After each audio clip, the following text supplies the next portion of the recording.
Hindi matatawaran ang pusong ipinamalas ni Dwight Ramos matapos niyang pahirapan ang New Zealand sa isang digit na pagtatapos. Bagamat kapos ang naging comeback ng Gilas Pilipinas, muli silang bibigyan ng pagkakataon sa FIBA World Cup Qualifiers Window 2. Sa pagkakataong ito, sasabak ang tropa nang wala si Kai Sotto, pangungunahan ni Calvin Optana, CJ Perez, Dwight Ramos, Justin Brownlee at AJ Edu ang starting 5 para sa bansa. Mainit ang naging simula ni CJ Perez sa laban ng Gilas Pilipinas matapos niyang ipasok ang unang 10 puntos ng kupunan. Mula sa putback, step back jumper hanggang sa back-to-back triples, binuhat ni Perez ang Gilas Pilipinas habang hindi pa nakaka-score ang ibang teammates. Si Dwight Ramos ang bumasag sa scoring ng iba pang players bago mag 5 minuto sa laro. Nadagdagan pa ng lamang ang Gilas Pilipinas 14-7 nang magpakitang gilas si Juan Gomez Deliano sa kanyang driving layup, ngunit hindi nagpatinag ang New Zealand. Matapos ang isang timeout, nagpakawala sila ng atake para itabla ang laban sa All 18. Isang 3 ang ibinaon ni JGDL para subukang bawiin ang abante, pero nanaig ang opensa ng New Zealand at tinapos ang unang quarter na may 4 na puntos na lamang,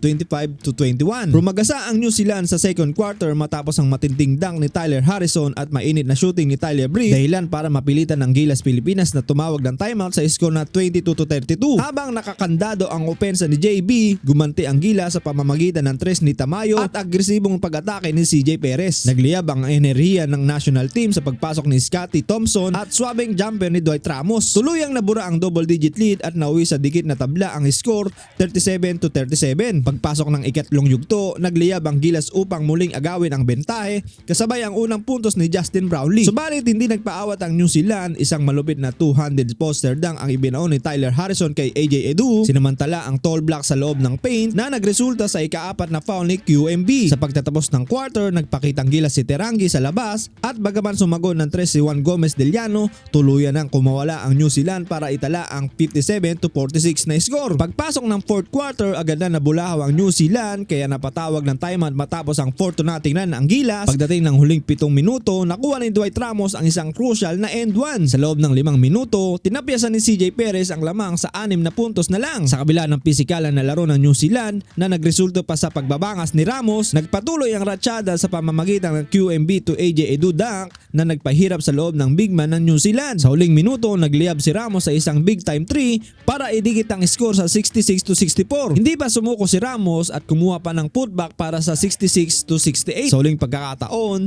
hindi pinalad ang panabla ni Ramos, ngunit taas no pa rin ang lumaban ang Gilas hanggang sa dulo. Nagustuhan mo ba ang video na yon? Subscribe na sa aking YouTube channel at i-follow ang Facebook page para updated ka sa mga bago kong videos. Yeah!